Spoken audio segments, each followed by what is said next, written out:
My dad just told him nurses was for a school project.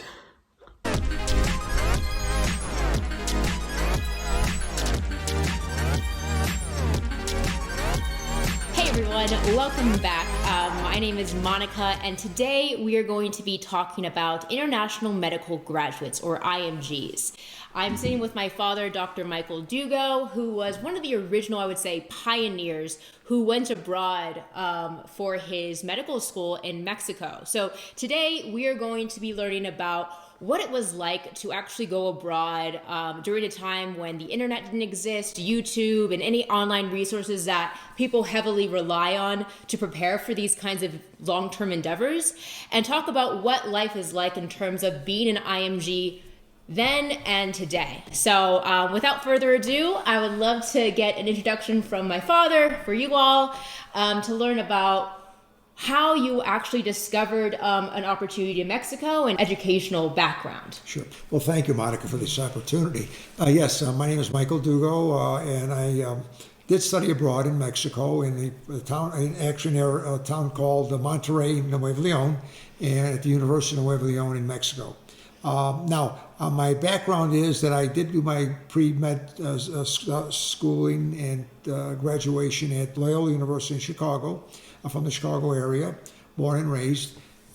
There, we had an opportunity to go to medical school there at the University of Loyola, which has a medical school campus. At that point, I was on a waiting list for which I had undergone they mentioned about my biochemistry, that they wanted me to get my grades up at that point. So I proceeded to go and to studying a fellowship in biochemistry at Roosevelt University at that time. Again, we're back in the late 1970s. I did at that point hear about a school in Nuevo Leon in Monterrey. I had made the application. Got back to the States in Chicago, and approximately about 3 or 4 months later was found that I was accepted to the program, for which I did not finish my fellowship or my master's degree in biochemistry, and continued on with my medical degree in Monterrey, Nuevo Leon. Let's say you arrived in Mexico. Can you explain a little bit of the culture shock? How would you say you adjusted? And how were your classes like that they were taught completely in Spanish? Yes. How it worked out for me was a lot of the programs, a lot of classwork that had been opted at the school was in Spanish. So what I did was what's called a bilineary method, where I would buy the books in English, and of course have the books in Spanish that were translated, and did that appropriately during that time. However, I also had pre-med background in Chicago, for which a lot of the coursework was known to me, let's put it that way, known to me early on. So what I did was I advanced a year of training into one semester, a year of their basic sciences, embryology, biochemistry, things like that, into a semester. It was a little stressful at times, but I got through it.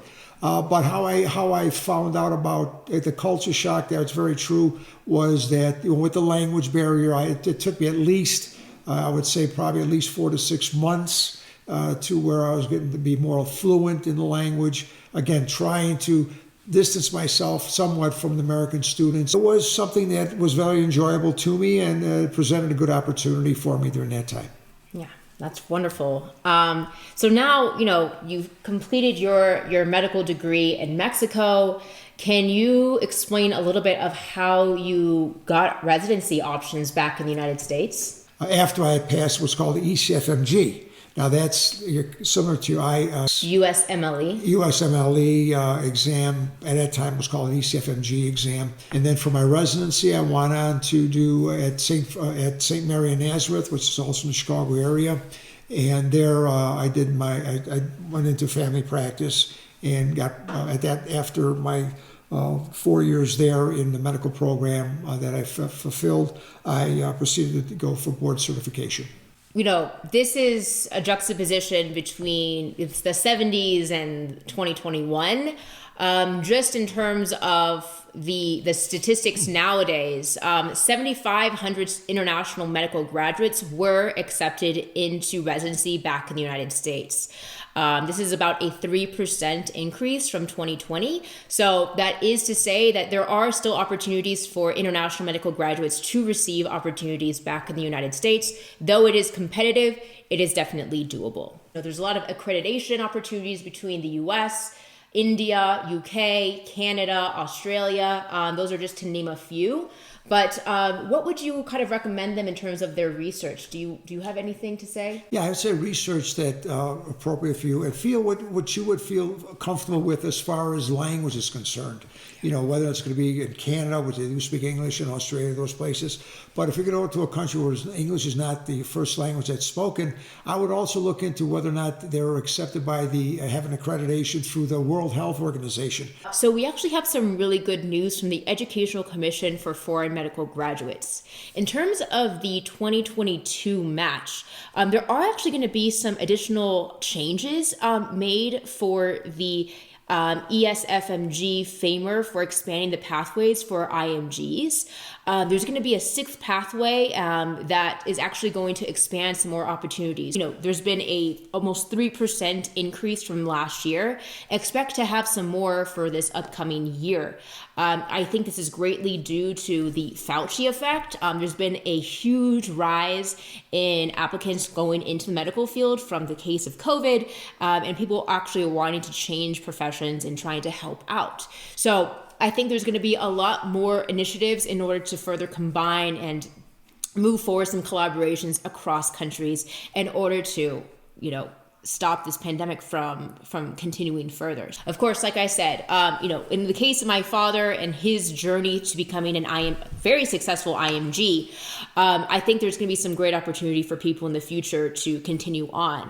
Starting your own practice right now doesn't seem too feasible to do, and it's very expensive, obviously, with your loans, student loans that you are paying off, and then going to private practice becomes very difficult. So most doctors at this point and being office-based is very important to do. Doctors are getting away from medical family practice, as well as internal medicine, are getting away from making hospital rounds. They leave it up to hospitalists to do. So doctors are spending more time in their hospital, in the office setting, which is more profitable for them. Another trend that I'm actually seeing, talking amongst doctors who are also kind of on the entrepreneurial side, is almost like a WeWork, but for physicians. So instead of having your own office and maintaining your own private practice, for doctors to share that space, have some collaboration amongst recommendations for specific specialties.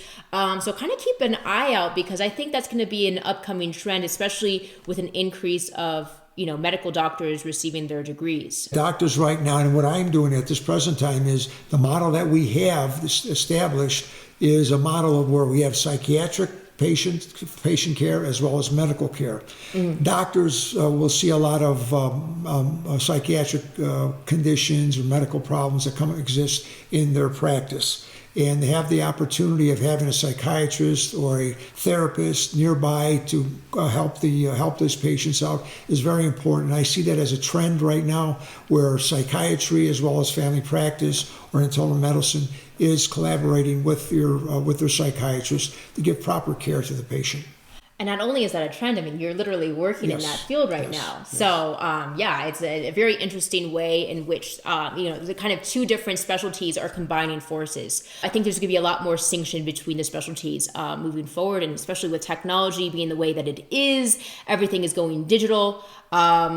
Who knows what's to come. So again, I really want to thank you for taking the time. And if anyone has any questions about the kind of process of getting a degree abroad, or wants some sage knowledge from a physician who's been in practice for more than 36 years. Yeah.